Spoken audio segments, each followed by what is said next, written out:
Well, welcome everybody. It's going to be another magical day. This is Dr. Hank, and with my happiness and success coaching, and we have a special guest with us today that's going to really be fun. In fact, we might even talk about sex a little today and climaxes, and in a way that maybe you didn't realize what it would be. But I have really a rock star, Kendall Williams. Welcome to the show. Thank you. And yeah, and she's authored co-authored 9 different books. She's been featured on Lifetime. She sometimes can be a little raw, and she's proud of that. And she's really just authentic and passionate in her style of teaching and coaching. And she is a relationship educator. She's also a real life sex educator and an abundance coach and a mother of 7. So how you juggle all of that, I don't know, but it is just amazing. And, I saw a quote from you that I really just liked. It says, God and sex can coexist and do, and your true orgasm is not in the bedroom. It's in every moment, every breath. I love that. And every heartbeat. So can you tell us a little about that? It's really, everybody thinks that when they hear sex and relationship coach, instantly they go to turn on, they go to the bedroom, they go to sex positions and, dysfunctions and how do I get more of that? Yeah. And I'm not that kind of sex coach. I'm the sex coach that is more of an abundance mindset coach, law of attraction based. Yeah. And you just understanding, and that's what that quote is about, is that our orgasm, we should be living an orgasmic life, which is living an abundant life, living a life that is turned on. Mm-hmm. Life's not supposed to be about just paying our bills and surviving the day. It's supposed to be about really thriving. And what is thriving? That's that orgasmic energy, that life force energy that's moving through us. And that's when we start to manifest everything that brings us joy into our life. So that's what that quote means, is like, how do you find your joy in this moment? Yeah. There's a reason for every single moment of our life. We tend to get hung up on blaming and pointing fingers, we create our own suffering when we don't really have to. Right. Well, boy, that's for sure.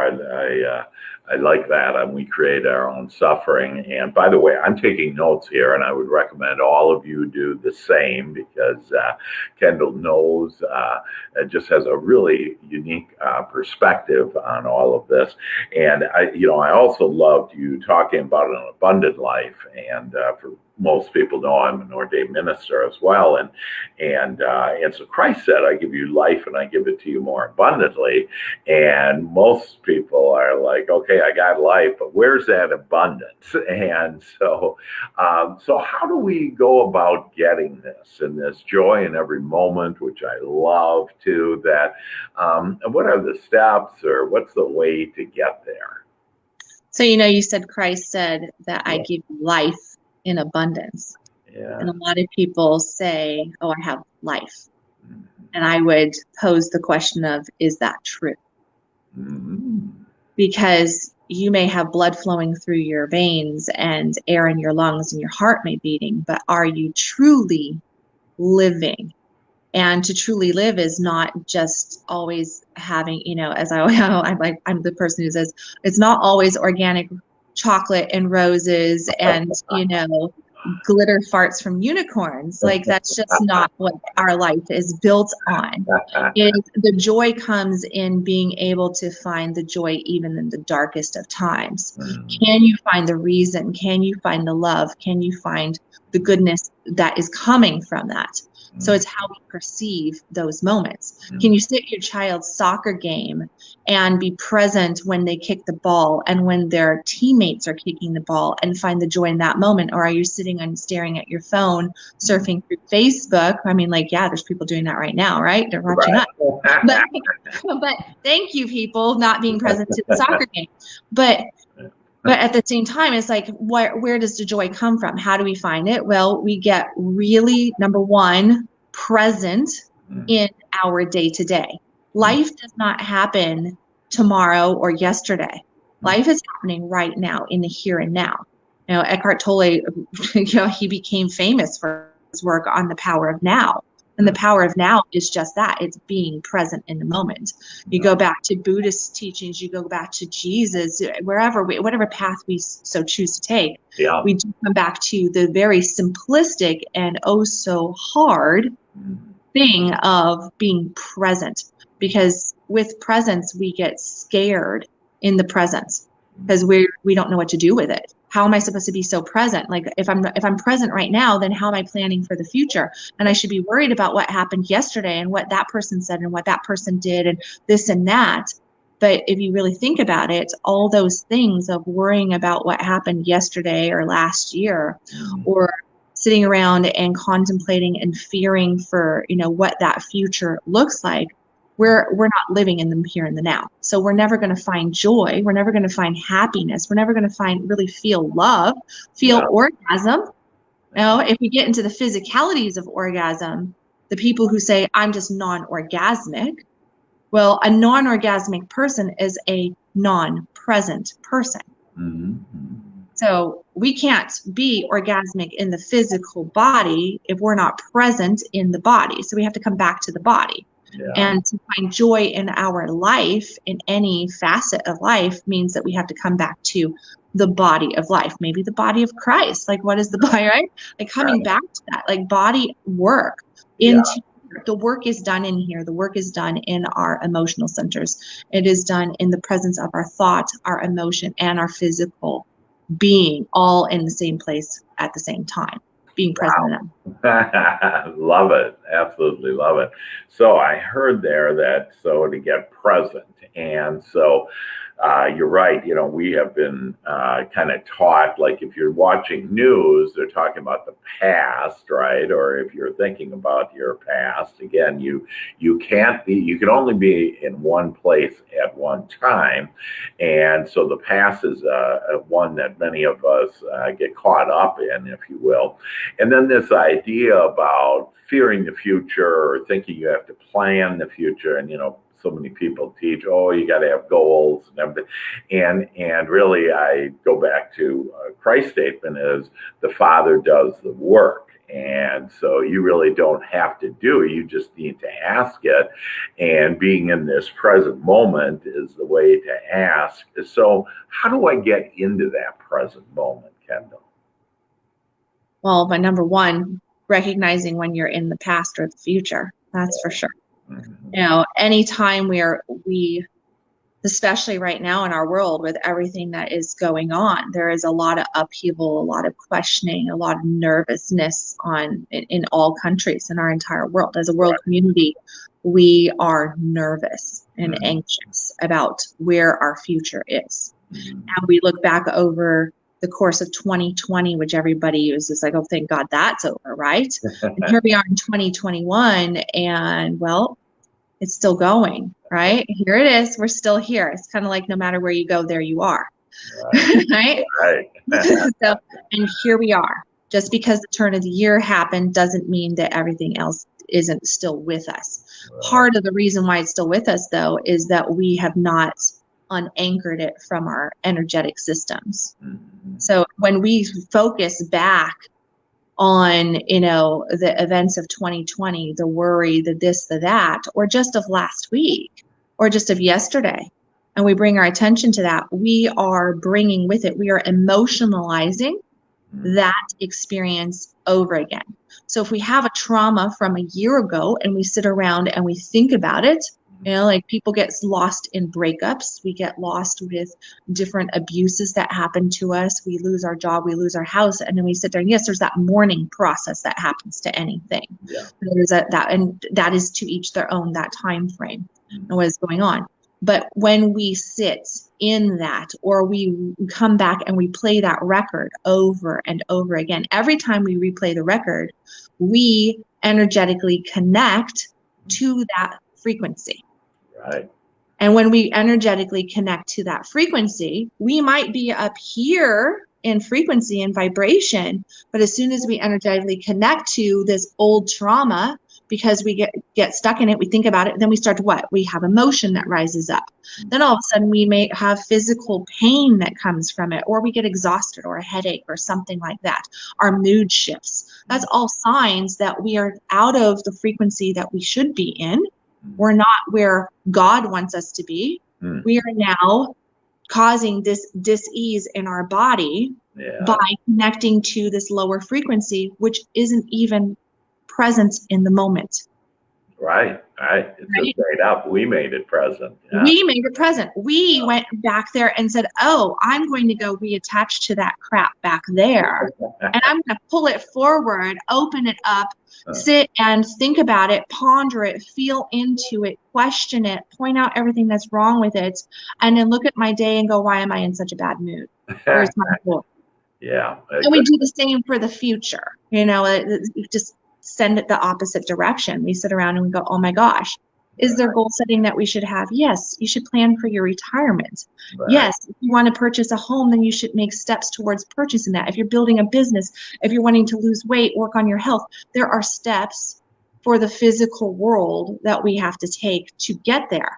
Yep. But once you put those steps in place and you just have that consistency about it, why are you sitting around worrying about it? Right. It now is on its way. You've done work. Now your work is to get into the joy, the happiness of the moment, so that everything is, the momentum is there for you to move for you. Yeah. And you can pick up the speed by becoming happy. Yeah. I think it really takes their faith and trust. And I love faith. Faith is the partner of Archangel Michael. And so where Michael is, usually faith is with him.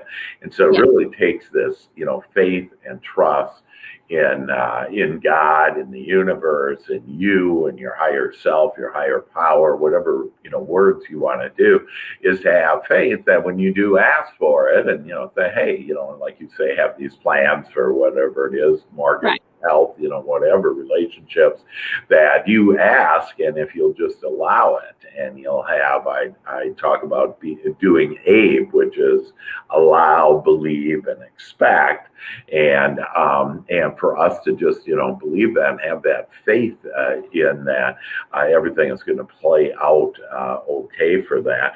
So, and I like this thing of on anchor yourself and how you. But we tend to anchor again when, because you're talking about allow, believe, and expect, and that's absolutely true.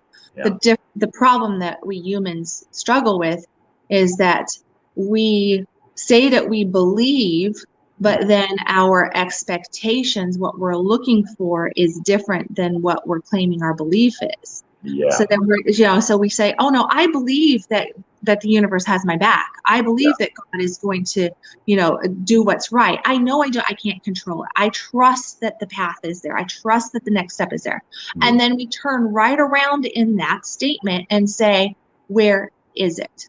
Yeah. Right. Where is it? And as soon as we do that right there, we go, oh no, I believe that's going to happen. I'm going to make that $10,000 this month, right? I'm going to make that 10 grand this month. I'm going to overcome this illness. I'm going to find the partner of my dreams. And then we go, but my bed is empty right now. And where's that partner? Like nobody's asked me out on a date. Nobody's oh no, I don't have it. So what are we doing? And that right there, we instill doubt. Right. And once we instill doubt digs up belief, digs it up and tosses it to the side. And it's like we've planted the seed and then we're just digging it up and going, where's the sprout? Where's the sprout? Where's the sprout? And we know that doesn't work in planting, but we're planting in our thoughts and in our emotions. Yeah, I love that. It's earthed so that it can actually sprout. and then feed it properly, which is through faith. I refer to certainty. I use the word certainty instead of faith. Yeah. Like, if you are certain in something, then that is, everything is lined up. There is no doubt to it. There's no space for doubt and certainty. Yeah. We're not going to dream. We're going to be certain that this is happening. Right. It's not always, typically the universe brings us the best blessings in sometimes, the maskings of something that doesn't feel so great always. Right. And that's where we have to find the joy, even in the darkness, even in the shadows, because those things are happening for a reason. Right. And we don't even have to figure it out. Let it come to us. Right. And then recognize it and be grateful for it when you recognize it. Yeah. And I sometimes use that as, look at everything. There is a blessing in every particle of the universe, is either the wanted or the unwanted, every situation, every thought, etc. And then you talk about emotions, that when we feel bad, it means we're not thinking about this as God is. And when we feel good, we are. Now, I love the way that you talk about manifesting power through your words. And can you share with us on what kind of words are those? And I love the certainty, and to have that mental attitude framework and that emotion and that knowing. And how can words help us to manifest? Okay, now there's a great song that I actually encourage everybody. So here's my little bleep to one of my favorite bands out there, The Green, which is a reggae band out of Hawaii. Okay. And that is near and dear to my heart and everything. But they have a song called Power of the Words. Mm-hmm. And in that, they definitely put it exactly the way it's supposed to be. But it is the power of our words. And I know that the Bible speaks of this. I know that Buddhist traditions speak of it. We can go, again, down any path. And the power is in our words, because our words carry a vibration.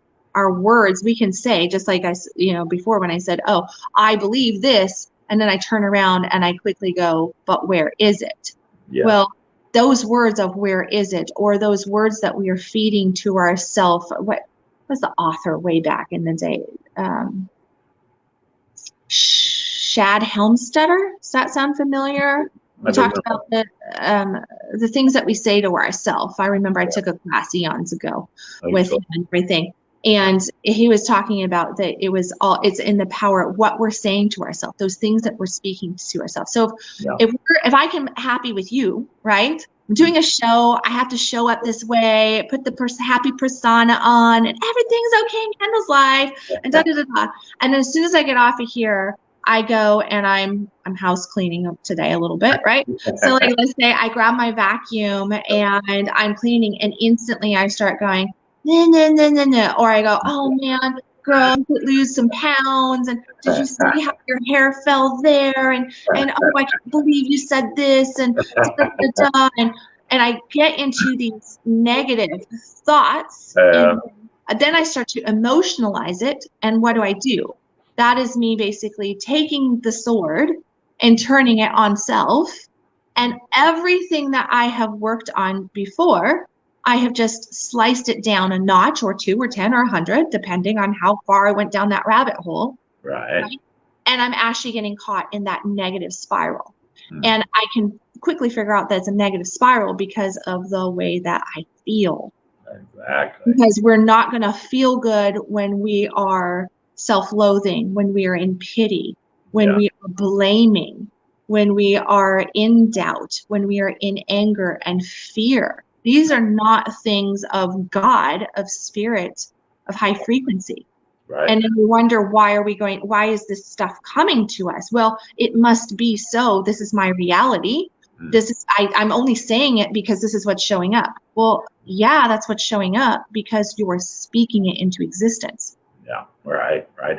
So all of us have been where all of a sudden we go down this rabbit hole. And so how do I wake up? How do I stop from going down there? Because sometimes it's just, all of a sudden you recognize, gee, I'm down there and I got to get out of there. So what do I do? What are some techniques that you found to be effective? I always say, like, now it takes me 2 minutes to do what used to take me 2 months in processing.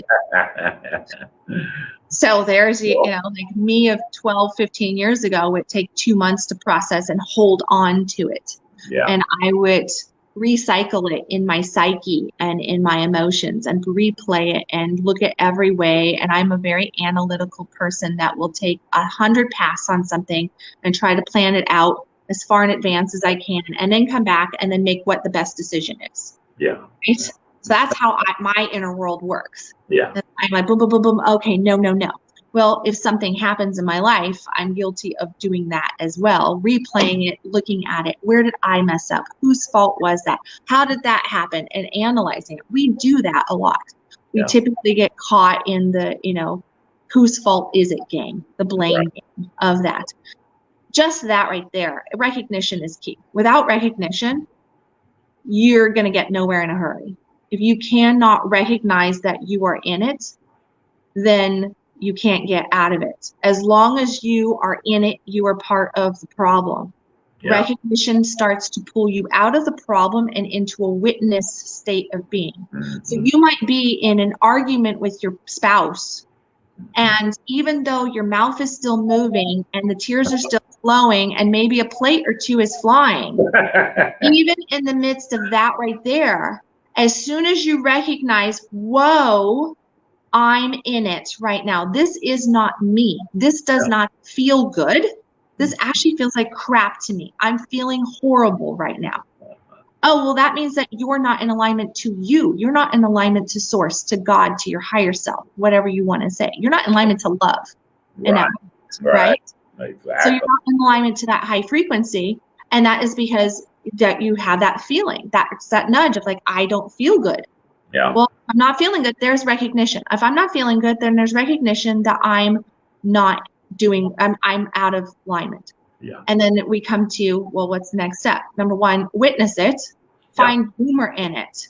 Like I used to take myself all too serious.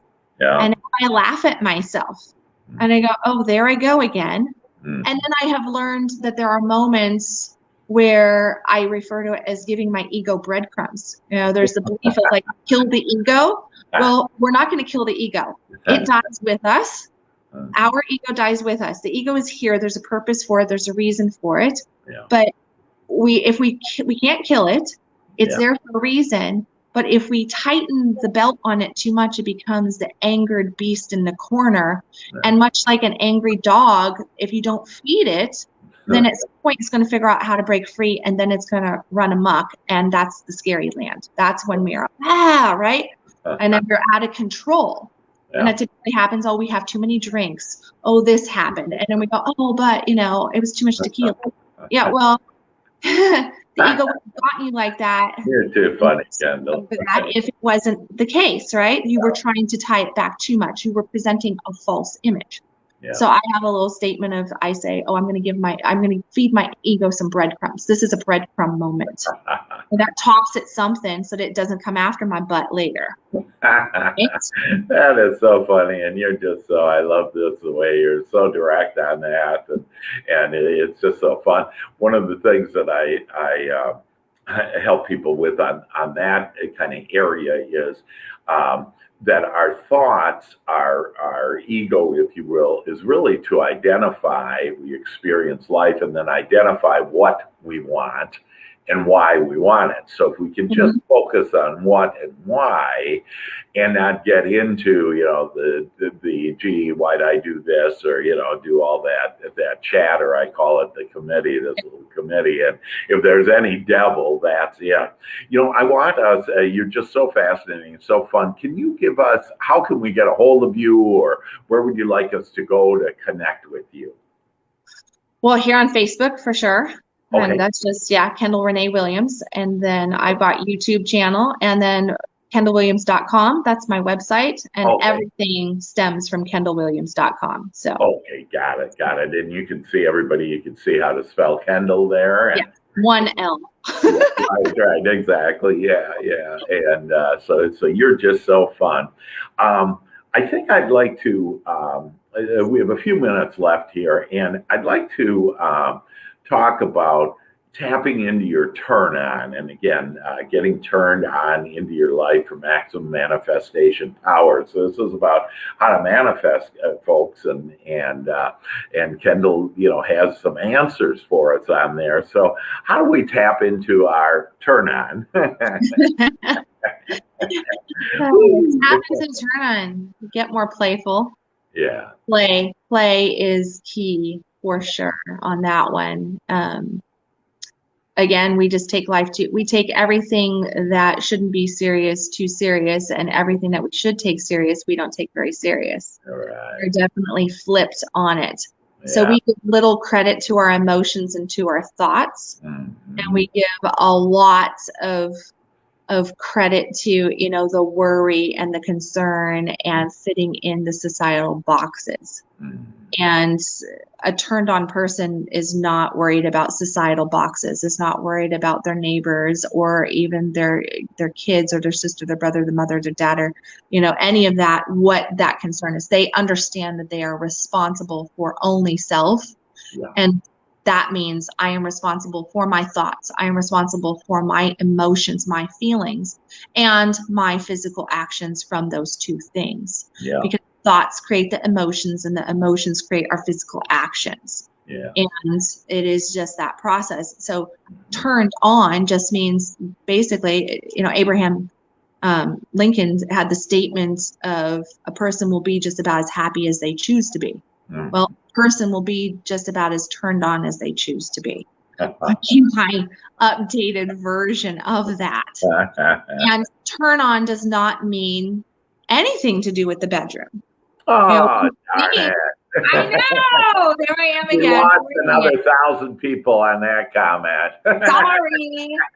Sorry, but it gets better than the bedroom, because you know what? You're not going to get turned on in the bedroom if you're not turned on to life. Right? Exactly. So that it's a little flash in the pan. It's like fast food in the bedroom if you're not turned on to your life.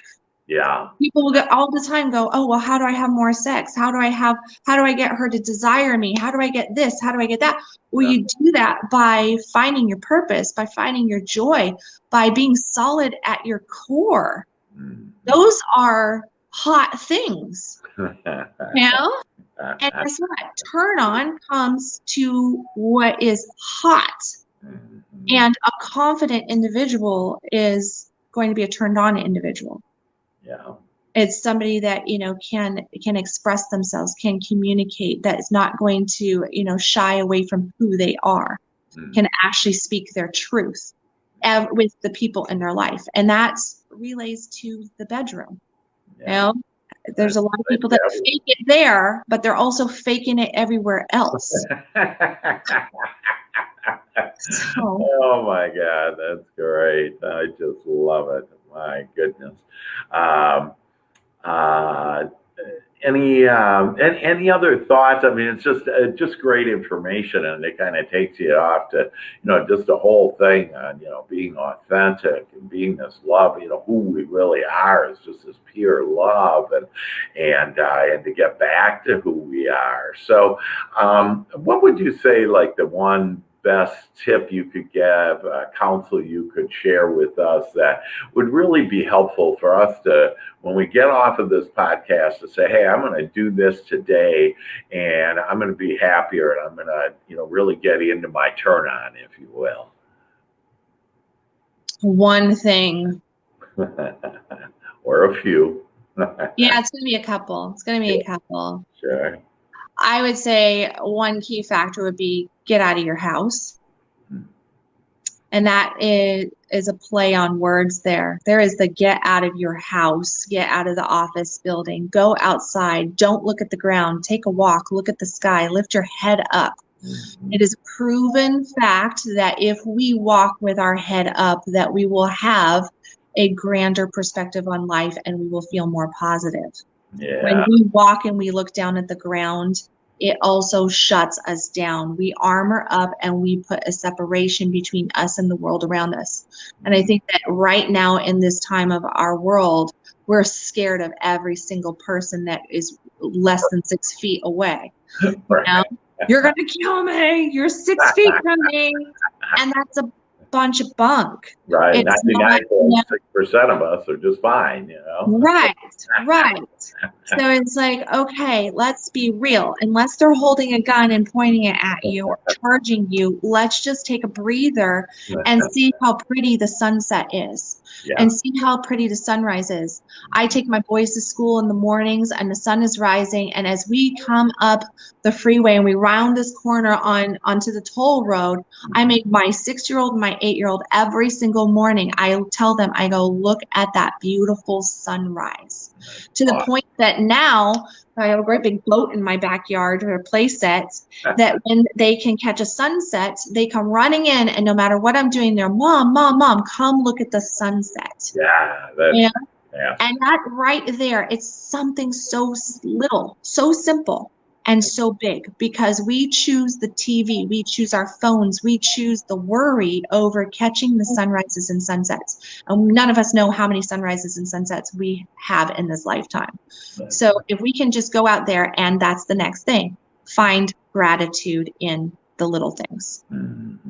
Is truly find gratitude. If we can lift our heads up, if we can get into that present moment of the sunrise, the sunset, the blue sky, the birds chirping. I just recently read that people that hear birds chirping on a consistent basis, like if we can open our windows, have our workplaces, take walks, birds chirping, that bird chirps are related to happiness. Funny enough. It's like, oh, that's why I got all these birds in my backyard, I guess. Yeah. Well, actually, when people are more connected with their angels, they'll actually see more birds and hear more birds. So you're connected to your angels and, all that is in this high flying vibration. Right. I love my hummingbirds that come through, it's like they come through and I'm like, oh, look at the hummingbird. But I'm slow enough in my pace to actually see the hummingbird. Right.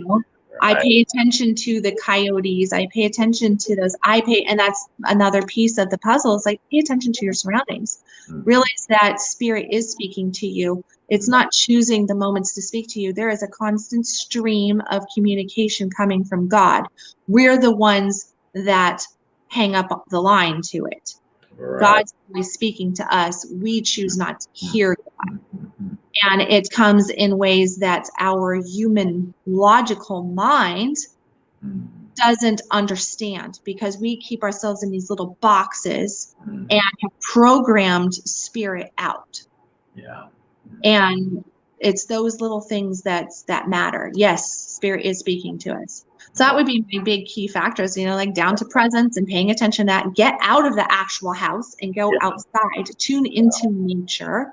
Yeah. Slow down, breathe. 3 good deep belly breaths, Buddha breaths into your stomach. Reduce your heart rate, reduce your stress level, gain clarity of focus and mind, boost your immune system, bring you present in the moment. If you're feeling angry, anxiety, 3 good deep breaths. How long does it take? Everything that I've given, we're talking about under 2 minutes. Right, exactly. Yeah. You have 2 minutes to change your life. Yeah. And most people think, hey, and they use the word, I'm too busy, and it's those power of the words. And so, instead of busy, if you're, especially in a work environment, change that word to like productive. I'm very productive. And because if you start calling forth busy, you'll get more busy. And this idea about breath, it's just the way to do it.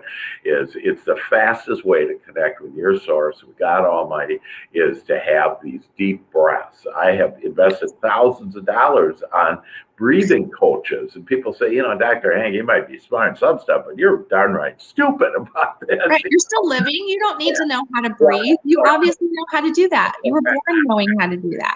Right. Once I got slapped on the butt, I was off and raring to go, right? And with your 7 kids, you know how that goes. But yeah, is a method with that breathing. And the other thing is about this looking up, and it really, it gives you a broader perspective. And that's where God is in this broader perspective. And most people don't look up. And so they don't see things, they don't notice the ceiling or things that are above, like on the wall. And, that all you need to do is these simple little things, Kendall, and you helped us to understand that will brighten our lives. And so I just Absolutely love it. We're just about out of time here, but again, let everybody know how to get a hold of you. That's at www.kendallwilliams.com, 1L. All right, love it. And then any other thing you'd like to share with us? That any other juicy tidbits? Speaking of our sex coach. Yeah, I mean, again, I think it comes back to the humor. I think that 2020 was a non-humorous year for a lot of people. Yeah, At least they made themselves believe that it was a non-humorous year, right. and believed that they couldn't have adventures, and they believed that they had to stay at home and that they had to be fearful of everybody. Yeah.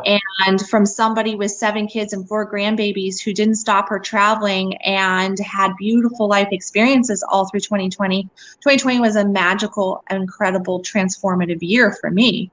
So I don't know what the rest of the world was doing, but here's 2 people right here, right? That we both had a good year. We had a great year. Right. So did we have to make some subtle changes to things? Yeah, I didn't get to go out of the country as much as I wanted to. Okay. Right. But you know what? I was gone and doing things and exploring and experiencing and expanding myself and my connections, falling deep in love at the end of the year, having, magical moments with my kids, everything and business and everything was great. My health improved. 2020 was one of my best, healthiest years. That's just awesome.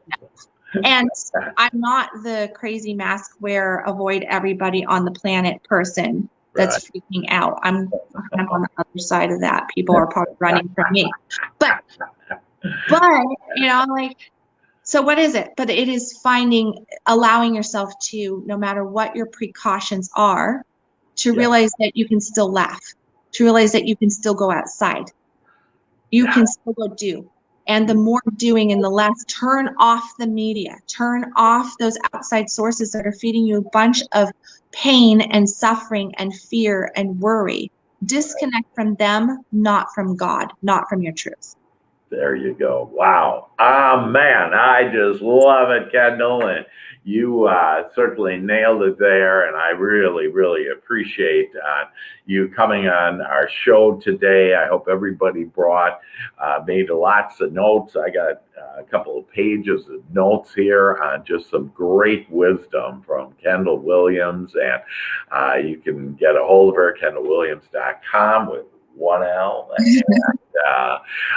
And so let's all just, have fun out there. And I thank all of you for being here, viewing us, seeing that, hey, you have the power right now in this very red hot moment in order to make the life that you want and your dreams to come true. Kendall, thanks so much for being on the show.